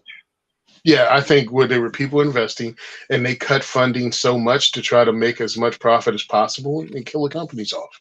Yeah, what do they say? Usually the simplest explanation is the correct one. Mm-hmm. Yeah, I think people were just being greedy, and they killed the company off by cutting cost. Yeah. And quality control fell on all of those companies, and they developed a bad reputation Well, over a very short period of time. and look too at what they bought versus where the trends were going, right? Like they were investing in a lot of what they were investing in, or the majority, I would argue, what they were investing in was like old school tech firearms rather than the hip, new, current, like trend setting. These companies were not really in that realm, right? As far as trailblazers and trendsetters. So as things evolved over the years, it ultimately boils down to management to not see that, right? And go, hey, we got these companies, we need to shift gears, we need a cool new handgun or the cool new rifle or this cool new caliber or whatever, right? And like they just kind of, those companies more or less just for decades and decades have all went with the status quo. You know what I mean? Like, here's what we sell, we're just going to keep making the things we sell. And I think ultimately the market moved away from what they had to offer, and they didn't what's the word, pivot. They didn't pivot with the market. They didn't innovate. But I think it's a combination of it all. The funding cuts, the innovation, all of that went away, and that quality control dropped. I mean, Remington just beat their own name up to the point that they were putting out guns fresh out of the box that weren't working with the R51. I mean, their best thing that came out that had a good rep was the R1, the 1911s they came out with. And but they had been doing, Remington had been doing that for a long time, and honestly, Marlin had too. Yeah, doing what? Like falling apart as far as quality and everything. That had been falling apart since the late 80s. So then was it a company falling apart, or was it a company that was doing just fine and they got bought up by greedy capitalists? Well, I mean, as far as I wasn't talking falling apart as far as a company is concerned, but as far as the quality, starting to wane. If the quality is already starting to wane and it looks like an easy target for a venture capitalist, they picked it up and then they just juiced it for everything they could. And then they let the company go. Yeah. Yeah, Well, it was a money play, I think. Because there was too many of them. There was too many of them for somebody to actually try to save something, and nothing improved with them. Yeah, but again, if the idea is to just keep the companies so that, I don't know, I think a lot of times when, what are these people called? Joint equity, Mm-hmm. something like that. When you buy a bunch of companies, you're like, let's say that you buy 6 steel mills and they all have an HR department and they're all suffering, but you can combine the HR departments into 3 or something. Now, yeah, people are getting fired, and the HR people that got fired think you're an a-hole, right? But the rest of the company is like, hey, thanks. Like, you figured out how to make these 6 companies work with the resources, certain resources shared. So if you can pull 6 companies that are suffering into one massive facility in a state where they're not getting killed by taxes, so you remove that burden, a burden that came out of nowhere, a political burden, and a financial burden, but then also potentially to a place where they appreciate the jobs and they're not like, you owe us this job, and you have to compete with the jobs next door, which are, XYZ and all these benefits. So if, just a business decision, if we can move everybody into this big building and have X amount of machinists, and those machinists make pistols during Thursdays and shotguns on Fridays, or pistols in September and shotguns in August or something, so now we can consolidate resources. Can they have done that and been wrong? Like, oh crap, it didn't work. Or are they greedy capitalists? I mean, I don't know. I'm just saying, like, I understand I understand the narrative. Like, I lived through it too. And everybody was like, oh, Cerebus, a bunch of jerks. Like, because Cerebus does tear through people. Freedom Group was the one I think I'm talking about, though. Yeah. And I don't know. Like I say, it could also be apologists or people that were invested. It's just that I had never heard that position before. And occasionally I bring it up to people, and I've never had anybody go, oh yeah, that sounds like it could have been a thing. So I don't know. I mean, do I know? Heck, no, I don't know. Do I assume that if you run that many companies in the ground, you're really bad at it? Yeah. So that the thing about saving companies is extending their life, you sucked at it. I mean, they extended the life, but then you were bad. So either way, those companies went down, their quality control went down, and it takes a long time to get your reputation back. Ask Kimber. You make good guns, and then you make bad guns, and then you start making good guns again. Well, if you got a 10-year time period where everybody says your guns are garbage, it's going to take a while to build that back up. And it really sucks. But what it did was allow companies that care, I guess you say, when they finally broke up, to be able to purchase Remington and Marlin and put them back on the road. I mean, people are waiting in breath, just waiting, circling parking lots at gun shops for the Ruger Marlins to come back into the store. People are paying over MSRP for them now because they know Ruger's going to do a good job in Marlin. So I think that's what's going on. CZ buying Colt, I think it's a good thing. So now it's getting back to where it was, and I can't wait. I believe we're in the middle of the golden age of firearms right now, and we should really appreciate it. You say it's a good thing that CZ bought Colt until you start seeing 1911s made in like 7.62 by, what is that? Or no, by 25, 9 by 25 or whatever. Yeah. Hey, don't have to buy them. Just as good they're out there still, because Colt figures out a way to run into icebergs on a regular. All right. So, well, I think, no, there aren't any companies that are still run by the families. But I think pretty much the story of Beretta, our companies, but okay. That's true. But this company, it proves my point. I think, though, the companies that are owned by the families that started them or run them, because they don't always start them, but they ran them for a long, long time or whatever, they're theirs. Obviously, they got an investment and they care about the family, the crew, the employees, and the people, the suppliers, and everything else, and the customers. They have an investment. People that come in 9 to 5, and if this job doesn't work, I'll go get another job.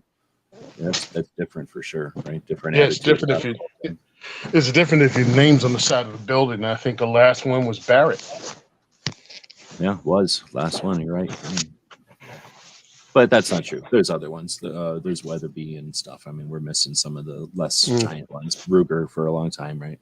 But but Ruger's not owned by the family now, right? no. But I mean, for a long time it had. Oh, well, yeah. I think so at least a long time it was. There was one from 500 Magnum. How come you got a book out of here, Clover? I think we're heading over now. May have to here in a few minutes, but I'm okay for now. Got 500. How come rifles hardly ever come with open sights anymore? It's because of cost, or because everyone besides me prefers scopes and red dots? So rifles, big question there. So I see these people are responding to this one. They took it in different directions. So when you first read this one, what did you immediately think? Bolt, semi-auto, or something else? Bolt, yeah. For the most part, bolt action, yeah. Yeah, I mean, I thought at first bolt action, and then I just threw in an answer about AR type guns, because most people just use optics on ARs now. They don't even the backup sight is given very short shrift because most people don't even use it. Even like a 1022, people are putting dots on them. Mm-hmm. Yeah, but if you take things other than in the 22 world, right? If you take a rifle, a semi-automatic rifle with open sights, right? Like historically, there's not a ton of those anyway. You know what I mean? Like there's far more bolt actions. So I mean, you've got your Remington semi-autos, you got the BARs. Which ones am I missing? Like when you're talking like sporting, hunting, right? Semi-auto. Like there's not a ton of options. So no, because it's kind of not necessary unless you're hunting something that's running at you, right? Like it's not necessarily even preferable always. Yeah. So I think that there's an aesthetic component to it. There's obviously a machining component and materials that's getting wasted of something that's more than likely just going to be pulled off, right? That sort of thing. And I mean, what are you using your rifle for? Because I would argue that if you're talking about wanting to go out, because nowadays a lot of people will get even a bolt action, right? Let's use kind of where we landed on this was they're talking about a bolt action. Well, most people want like extreme precision at longer range, right? That's kind of where they're going with the bolt action. They want to be able to punch touching holes at 400 yards, 500 yards, whatever it might be, right? Now, not that you can't have open sights on a rifle that can accomplish that, because you certainly can through globes and rear apertures and different things like that, right? But just random buckhorn, dovetail, whatever rifle sights, like it's gonna be hard to shoot touching holes. I mean, you're limited and restricted to an extent, right? By the size of your front sight, by the depth of that rear notch, by other things that are compensated in a scope with magnification and the crosshairs and adjustment turrets and a lot of other things, right? So I think it just fits the bill more for what people are doing nowadays. If you're, I totally get it. I mean, if you're shooting 100 or 200 yards, right, and that's about all you're shooting, then yeah, I mean, irons are fine. I mean, I don't see a problem at all. But I think especially from the hunting world, right, you get into sort of an ethical thing. Like, do you want to take that shot with open sights at 300 yards, 400 yards on that particular game animal? Is that decision? I guess the way to look at it is that decision of whether or not to break that trigger on that game animal. Is that decision easier made? Do you feel more confident about that decision? If you've got a little bit of amplification and you've got actual crosshairs there, that, I mean, there's no mistaking where the intersection of those crosshairs is at. It's right there in the center, right? And some even have cheaters. Some even have bullet drop compensation and hash marks and mil dots and other things. So I rambled a little bit, but Well, you could call it a ethical nader. Because seriously, what's the point of shooting something in the eyeball at 600 yards or like hitting it in the butt or something and just making it run off and just yeah. So Well, the butt would be terrible. That would likely damage a hip, and that's what I mean. Yeah, like that you can hip's you going to can be suffer, much and worse some than other just animal's probably going to kill it. And another reason that the sites aren't used as much is because the quality of optic has gone up while the cost has gone down. Sure. If you look at Options for mounting too, like that yeah, used to be like a big deal. Like yeah, how you had it mounted now with a variety of mounts and everything else available, it's insane.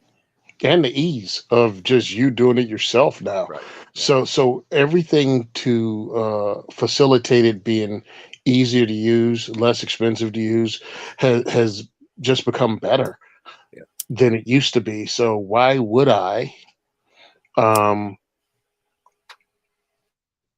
the amount of cost? I mean, I'm talking sub $500. I can get an amazing compared to the 1970s, 80s, and 90s, even 2000.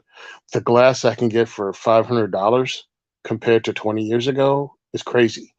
And then you throw in the ability of some of the apps on your phone to help you with bullet drop compensation and everything else. If you have that on your scope, it's just it makes it a heck of a lot easier than it's ever been. So yeah, it would come to if you're using iron sights, it's because you want to or you're saving up for a really good scope. so if you take a weight like a ball bearing and make like a little little tiny barbell made out of 2 ball bearings, and you spin that on a motor, that's going to create like a gyroscope effect, let's say. I'm just trying to put image into people's minds. How long before somebody comes up with a unit that you attach to the chassis or your rifle, however it is, and that little bit of a gyroscope effect takes it away from you long enough that once you dial in, just like an attack aircraft at this point, once you dial in the target, it gyroscopes it away from you long enough to take the shot, and then it stops the little motors and gives you back the rifle. How long before we have something that artificially induces its own little gravity little thing there, takes the shot perfectly, and then using lasers or some kind of Got maybe that down. GPS or something. I know you, but okay, do they? Because I know they have that optic maybe 2 or 3 years ago it shot, maybe 4 years ago. What am I saying? It's been a while, but I haven't seen it back. But Yeah, what was the name of it? Tracking. yeah, you Yeah, clicked on like the moving van or something. As long as you kept the thing in your sight, it would take the shot when it decided to. Is what I thought it did. yeah, Or that's what it or did. did it take over and actually move the gun and shoot for you? Like it would tell you to pull the trigger, but it wouldn't allow the trigger to be pulled until Oh, it gave you that signal. So you okay. could pull it, but it wouldn't go bang until you got the blue light or tracking Yeah. something. It just came up because when I pulled this up looking for 308 on gun deals, it was there for like $12,000. So how long do you think before guns will shoot themselves? You'll just decide the target. It'll take over and shoot. So it's 100% accurate just for the Oh, safety. yeah, I'm thinking it will be generation at least 2 to 3 generations from Oh, now. that's a grandpa answer. What's Clover going to say? Clover knows tech. I'm hoping. Even though he's a FUD that knows tech. I don't know how he's going to answer. Oh no, I'm not talking about the tech won't be. I'm talking about the customer base won't be there. Yeah, there's something with the firearms world. I think we're seeing that with the resurgence of people interested in metal frame and things like that. There's a certain primal, back to the roots thing. I think that happens eventually with firearm owners, right? You can call it the FUD life or whatever you want, but like it does at some point come back around to that, you know. So I don't know, I don't know how much tech. I mean, there going to be a certain amount when we have, pulse rifles and laser weapons and other things. Like, is there a certain amount of people that are going to be into that? And am I even going to be into that and think they're cool and play around with them and potentially even use them? Yeah, probably. But I think, it's sad because we talk about innovation and especially in the firearm industry, and then we go to SHOT and we see minor innovations. We see things that more than anything is not really an innovation as much as like, why hasn't anybody thought of this, right? It's not necessarily like they're reinventing the wheel, but they take this piece and that piece and put them together, and you're like, oh man, like I never knew you could put, this together. And it's the same kind of like cooking a dish, right? Like you accidentally put in one spice rather than another, and you go, oh, why haven't I done this the whole time? But We've all I seen the think history of the Reese's peanut butter cup. That's how that was invented. yeah. And so, yeah. And so, I think that we're definitely poised. The firearm industry is due for some significant things happening. It has been for some time. Like you look at it, and I go back, and I mean, we're talking about scopes, but I go to like projectiles, like smokeless powder. Like honestly, that was the last big thing was smokeless powder, and it's like there really hasn't been, as far as propellant and getting that down the range, there hasn't been a lot of advancement. I mean, yeah, there's a lot of bad to the bone air guns, but air guns have been around forever, so you know. Yeah, I think in the next 5 to 10 years, I mean, I think we're going to see some pretty significant leaps and stuff. Now, I do also agree with Tony that whether or not those catch on enough to keep those companies going, because that's what a lot of people don't. A lot of people fail to realize that different strokes for different folks. And so, what you don't like, what you don't care for, what you'll never use, what you'll never shoot, 9mm G. Other people, that was a good timing. It was beautiful. Don't, if you crap all over that and stuff, like that can affect that company that is trying to fill, however small that might be, right? A need or a niche in the market, and they need to be able to do that and experiment to see where it can go. Like a lot of people's like, oh, that gun or that scope or that this or that. Oh man, that's crap. It's horrible. It's garbage. I would never own that. This, that, and the other. And like, stop and every now and then take a step back and go, okay, but this needs to exist to get to the next level. Like people are gonna have to make something, screw up, figure it out, it doesn't work, figure out they can use different materials or put screws in a different place or whatever the case might be, right? You just don't get perfection overnight, unless you're Glock, of course. And then, of course, day one, and then you just get it every generation. Perfect, But another thing that maybe the consumer themselves aren't ready for it because it's ahead of its time, as you call it. It might be great, but people aren't ready for it. And the name of the company was Tracking Point, and they're still out there, and they have their stuff available. But it's like, yeah, but if people aren't willing to pay the money that it costs for that technology because it's too expensive, or it just goes against the wisdom of the day or the common practices of the day, it's just not going to work. The VP70 was a polymer striker-fired freaking handgun from HK. Came out in 1970. Nobody wanted it. But fast forward another 13, 15 years, and Glock came out. They hit the price right. They got their timing right when a lot of police agencies were looking to change over from revolvers. And it all just came together perfectly for them. And it took HK another, 20 years to come out with a polymer frame striker fire pistol with the VP9. So yeah, I mean, it's just sometimes the market is not ready for your product.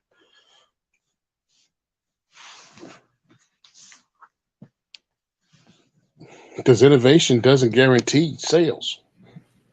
All right, I'm looking at the old-fashioned version of the internet before the AI, and it indeed collaborates that Tony is correct that the H&K VP70 was invented in 1970, and as he said, nobody wanted it. But 1971, Diamonds Are Forever, Sean Connery.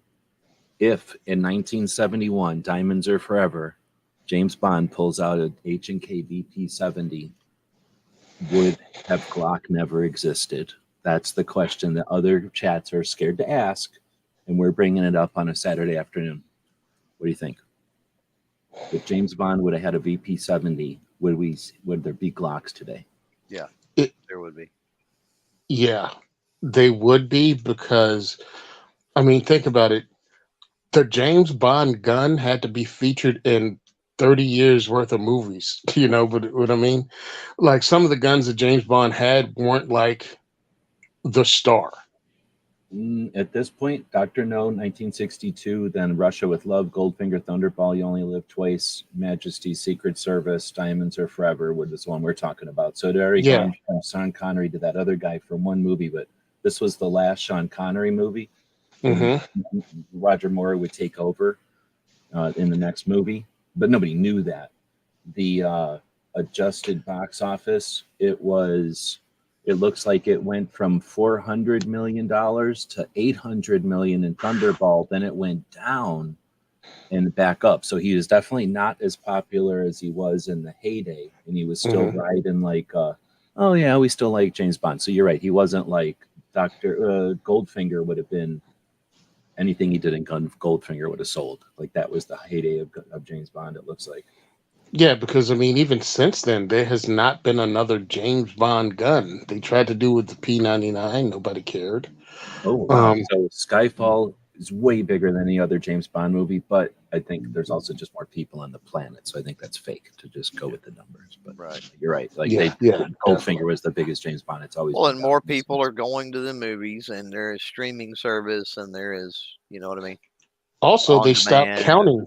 They stopped counting how many people watch the old James Bond movies. You know what I mean? Like how many people have it on DVD, like, they don't know how many VHS. people are watching it today. Yeah, that's true. Yeah.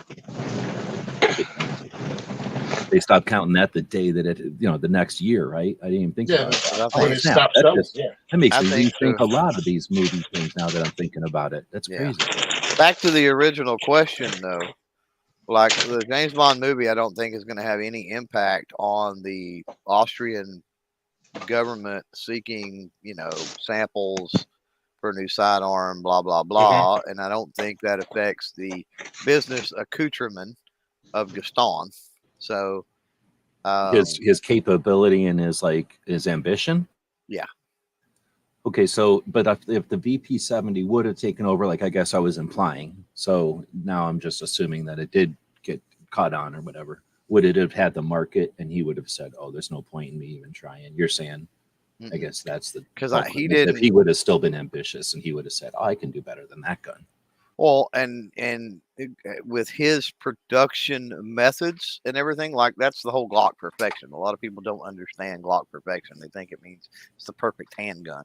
And with his manufacturing process, materials, with as low as that cost is, with everything else, right, from a business standpoint, like even if that one got popular, like I don't think they're going to be able to. I don't think they would be able to compete as far as profit margins with the Glock. And so that would allow Glock to do the same exact thing that they came in and did, which is come in and just rout everybody else. I think it would have been the same play. It would just been HK instead of Smith & Wesson. No, yeah, you're right. No, that's a great point. So I'm glad you mentioned that, because that's true. Glock's deal isn't that his gun had a different grip angle than everybody else. He was just a guy who said everybody else is making guns out of metal. HK would have had made a gun out of plastic, but he still would have said, you're a metal gun company making a model out of plastic. His idea was to get the contract and then create a factory to make guns that way. Well, and more importantly, ever have to retrofit a thing. It would have been built to that purpose. Well, that stands to the whole idea of Glock perfection, right? They essentially have one design, one model. That's what they do. And, where, he would have a wooden stock for a shotgun. They're not making a metal frame for this and an aluminum frame for that. Where HK has multiple, anodizing that. Yeah. Yeah, they have multiple firearms, multiple contracts filled with multiple firearms. Like how many countries use the VP9? How many countries use the the 416 or whatever the rifle? How many countries use all that, right? So I mean, they're producing their eggs are in a bunch of different baskets, and that's just not the way Glock plays, or that's not the way he played the game. Also, Glock came in with the military contract first, right, for the P80. Right. They won that, but then they got to America in time for the police departments to change over. They were 60% of the American police market.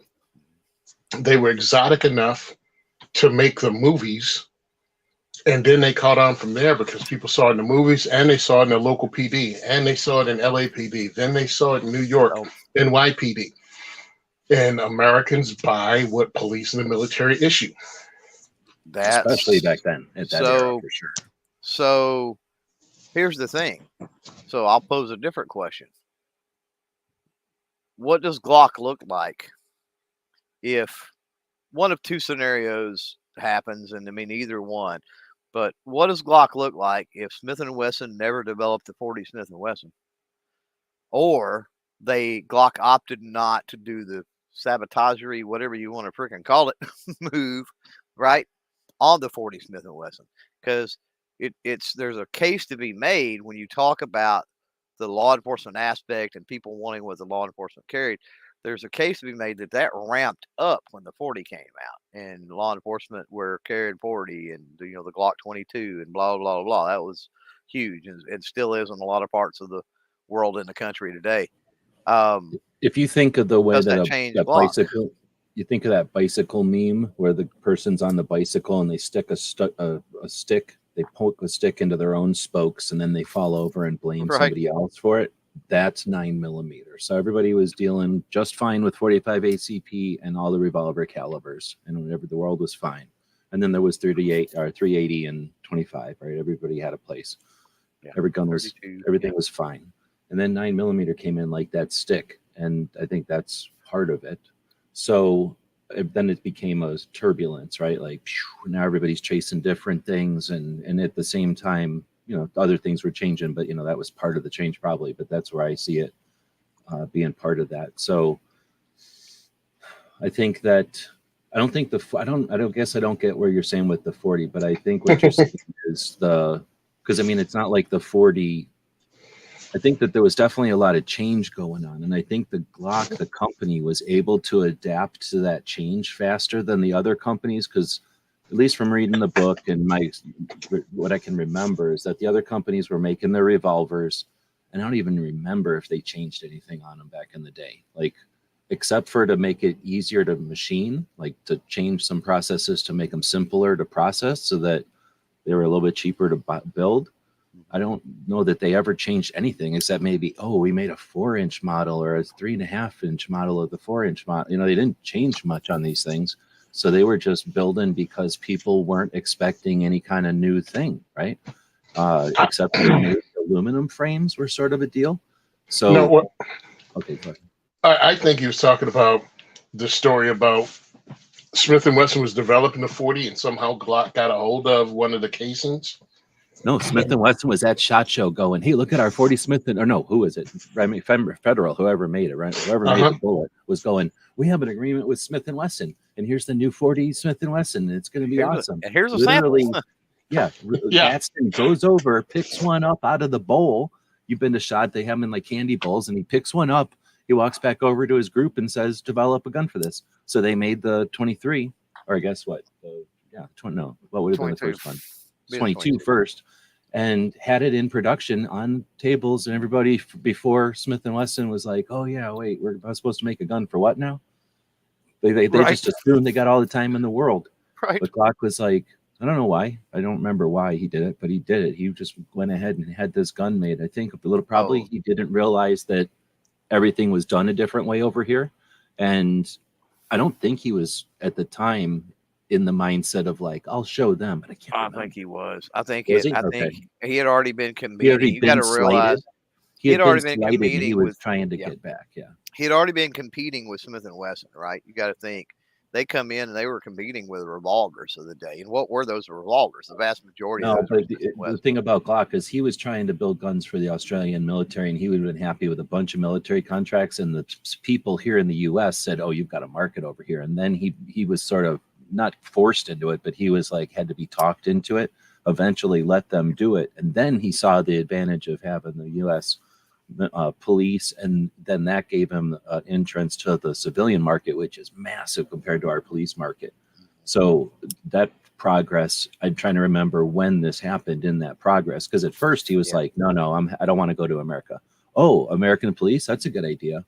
Oh, and then he became a different dude. I'm not familiar with the timeline either, so but it happened somewhere in there, and that's the thing. And but it's an interesting story for sure. But anyway, it's a good question. If Smith & Wesson had acted on their 40, so that what you might have been asking is a question of if Smith & Wesson would have been super adaptive and thought to themselves, even though we don't, whatever, that like, let's actually be a nimble company and let's get a whole plastics manufacturing thing. What part of the country knows plastics? Let's get a Smith & Wesson plant there. Let's get the experts over there. Let's get polymer frames out. Let's make revolvers polymer. Let's get the freaking thing I got in my pocket made by Smith & Wesson. They eventually made a version of this. I forget what they call it now, but you know what I mean? Like, let's get a plastic revolver out before, so that we don't have to scare people away from revolvers, right? We can still give them their revolver, only now it doesn't weigh nothing and it's better because it's revolutionary new polymer. If Smith & Wesson would have done something like that, that would have been tough for Glock. And I think Glock would have gone to military and police international markets, which he's he's way more comfortable in. He goes around speaking international languages and has his jet and everything. His whole thing has been capitalizing on the international issues, like some countries can't buy their own guns, some countries only can buy their own guns, and all you got to do is put a company or a factory where strategically you put your factories where they need to be, and you can supply guns for all kinds of people, especially when you have a good gun. So unlike some of the other factories that were like, we're a factory and we're here because of tradition, or like Beretta, they're never going to move their factory, for crying out loud. It's one of the oldest companies, period, let alone the oldest gun company. Like, they're never going to move. They might have other factories, but you know what I mean? Glock was like, I don't care. Wherever we need to go for taxes or for regulatory stuff, put a factory there. I think Glock still would have been there. I think Smith & Wesson would have had to change everything from how they thought to how they thought about their competition. Smith & Wesson only saw Colt as their competition. Definitely. Yeah. So, okay, they're coming out with a 40. You got to come out with this and this caliber semi-automatic pistol. Well, how long did it take Colt to come out with a 40? Because that's what you're going to be measuring a timeline against. There would have been no rush, no matter what would have happened. Let's say Smith would have come out with the 40. Glock would have come out with it a month later. You know what I mean? Because of the setup and the way Glocks are built. It wasn't like anything extreme. Smith would have still been trying to work the bugs out of their brand new design when all Glock did was make a bigger barrel. I mean, there's not much of a difference between the Glock 17 and the Glock 22. So I think Glock would have still beat them to the punch or better with less bugs to work out at a cheaper price. And the market already had been set Smith instead of Glock trying to hedge the way and going, hey, check out these 40s everybody wants. It would have been like, hey, that Smith kind of sucks, but this Glock is half the price, and I'm willing to give it to you with this many magazines, because that's also how Glock came in, because Smith would have used metal magazines. It would have been a more expensive gun. No one was asking for a polymer gun. They were just asking for freaking 40s. You know how you can tell the difference between a 17 and a 22, the 9mm and the 40? The 17 is perfect for 9mm and the 22 is perfect for 40.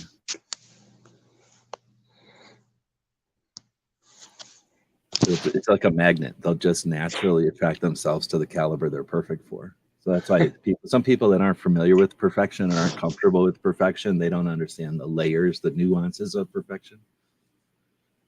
And then every once in a while, they just get a little bit perfecter. They're like, hey, we can make this even perfecter. Yeah, more perfecter. Perfectest. Not yet, but it'll get there. The next one will be the perfectest, I'm pretty sure. We're 47 in, 48 in. We're 48 in now.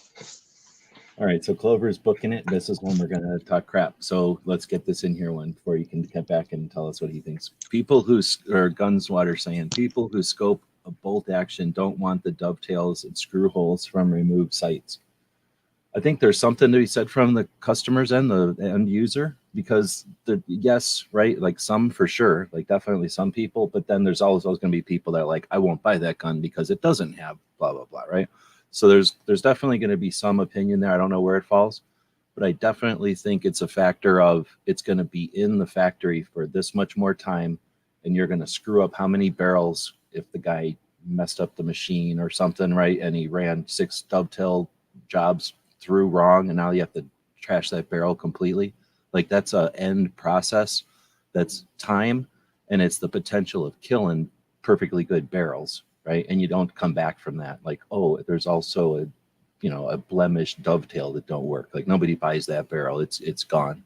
So that's where I see it as being like a critical stage in the process and an extra step. And if it's made in the US, that means hours that are spent with somebody who's on Social Security or getting Social Security and getting health care and getting, whatever taxes, and then, wanting a cost of living raises and that kind of thing. So you've got, expense there. And it might not seem like a lot, but if you can get the guns in and out of the factory without that process, that's probably a bunch of money in the long run.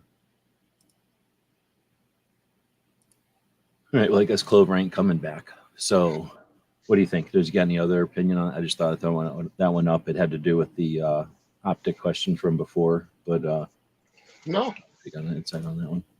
less machining means less money, means less mistakes. More machining means more money, more time, more chance of making mistakes. And then when you combine it with what we spoke about before, hey, you watch the decline of fixed sites. It just starts to go away. All right, well, we're going to wrap it up. This is right about the 2-hour mark. We could talk about what Clover's got coming up and say thanks to everybody for joining us. Here's the thing. This is a show called Ask Gun Questions. I call it that because AskGunQuestions.com is a website we've had for a while. We'll end this thing with a little intro thing that I use. But you can be part of this show even if you're listening to this some other time, not live. By going to Ask Gun Questions, there's just a form over there. You don't have to answer any kind of thing. I'm not searching for your emails. You just ask the gun question and walk away. And when you do that, it goes to this spreadsheet, and we open up that spreadsheet and go through the questions. So we appreciate the questions that come in from all over the world, I guess, but all over the spectrum as far as gun questions go. And we can't answer everything. We're not experts on everything, but we are old, and we've had experience at least looking over people's shoulders or hearing people talk about stuff, if not fingers on triggers. So what we're here to do is offer some insight, but also some perspective on what it's like to be a gun owner over time. I understand that my experience seeing so many people come to the community, come to the realm of being a gun owner, either as older people or sometimes even the younger people, but just, with different levels of experience that you don't often get just a couple of old people who don't necessarily disagree for the sake of disagreeing, but we don't always agree either. Like we have different opinions on stuff, but we're also not trying to, entertain with some kind of drama or anything, but just offer some different perspectives. We've all got different life journeys, or whatever you say, like, grew up differently, different parts of the country doing different stuff, but we've all been around guns for a long, long time. We've all been super active in the last 10 years or more. And this is a good way for us to get together. Like I say, while we do have an ulterior motive for this, the three of us get together with some other friends and stuff at the end of this show is a way to get together and work on multiple projects as collaborate. I think collaborators, that sounds bad, but you know what I mean? Like people who share in the effort so that each can accomplish more.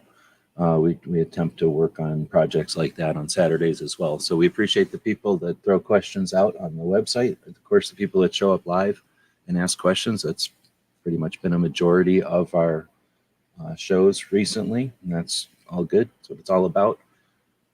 If you have any last questions out there, feel free to throw them in here. We're not like on a deadline or anything, but since no one has jumped into that other thing I was alluding to, and I've got a while before G23 starts his chat in 2 hours, I might go do some AI stuff so that I can kind of stack things a little bit differently and then have the rest of the evening to do a different project. So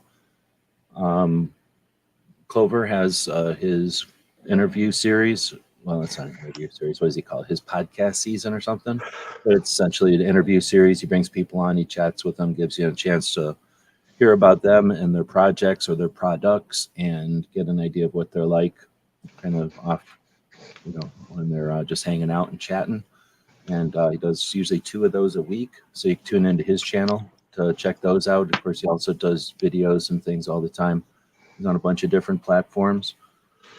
He's got a couple other channels. One of them is YouTuber Academy, and him and I get together on Tuesdays and talk about content creator issues. I forget what this week we're talking about. Actually, he booked out of here. I think I was supposed to chat with him about what we're going to talk about this week. But anyway. And then Tony, he'll let you talk about, or he'll tell you about what he's got going on. Yeah. The rest of the time. Yeah, it's going to be awesome. We have the diversity shoot coming up on the 30th of this month at Recoil Range. As I'm posting, if you follow me on IG and Instagram, please do Simon Says Trade. You will see me posting the dates at every location that we have booked so far. So right now, I posted all of the dates for both Recoil Range for the rest of 2023. And also Gun for Hire Range for the rest of 2023. I have Union Hill coming up, and I also have the Heritage Guild.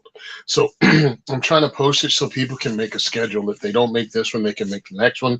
They can save the photo. They can do anything they want. G is obviously helping with if you guys don't know, with our website. And I thought it looked really good. I finally got a chance to see it because I guess you shot me the email Thursday while I was actually at the diversity shoot. And so I jumped right into work after that. I got 4 hours of sleep and then I went to work. So I didn't have really a chance to communicate with you that I did check out the site. So you guys go check out diversityshoot.com and see what it looks like and what the future is going to hold. I really appreciate that. If you guys can donate, do not donate to Patreon until I figure out what's going on with them not sending me money since January.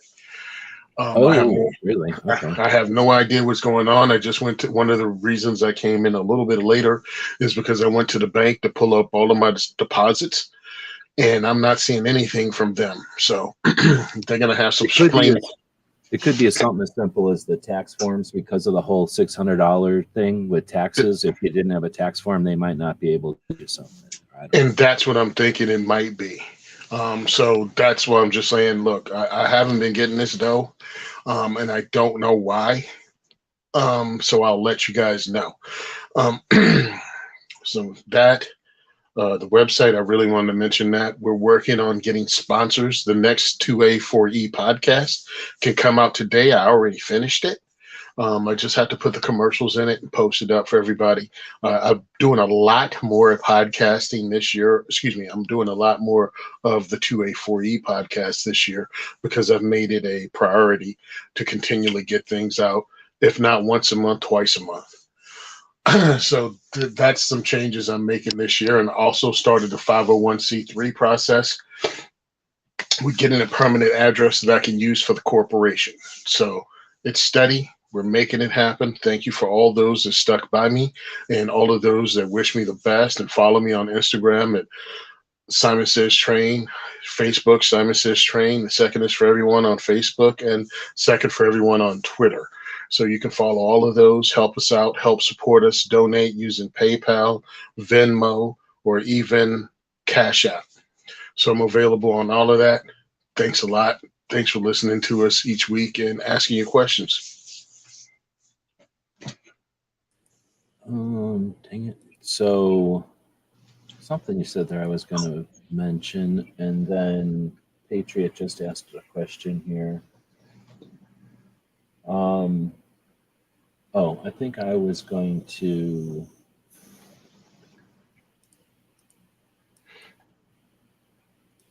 dang it.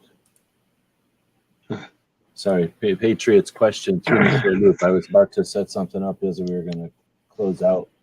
But he's asking about a place in Tucson, Homestead Firearms in Tucson. I just want to throw it on a thing because I've never heard of it to answer his question. So I suspect, because of the way it sounds, that it's like an FFL, a home FFL or something. So I'm just going to look at I have to get a map up here and then see what part of town it's in, essentially.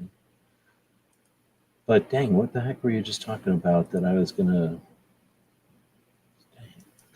The website? Well, that for sure too, but I was going to tell you that off air. Or, just start chatting with you off air about that. So the place that you're talking about is indeed, essentially, I'm not speaking on a term, but it's not a commercial port of town. It's a residential. So it's somebody that's doing something like a home FFL or home business. If they've got a lot of inventory, more than likely, then they're using like a business office address or whatever that's called, and then they have like a warehouse someplace else or something. Mm-hmm. So no, I'm not familiar with them. And then when I was paying attention, years ago, it was definitely not on the radar. So that means it's since the last few years, unless they were completely obscure. But it would have been difficult for something to exist in Arizona, let alone Tucson. I can't remember for the life of me. I was going to mention. So anyway, thanks again, everybody, for joining us. And we'll be back next week. Hey, I think what I was going to say. So there was something really good, but maybe have a short or something. Oh, I guess I'll throw a commercial here at the end for the end of this show. AskGunQuestions.com is a website that we built back in 2007. And since then, for the last 15 years, people have been able to ask questions of simple to advanced nature, and we attempt to answer them in different ways over the years. Join us now as we start a new series to answer gun questions.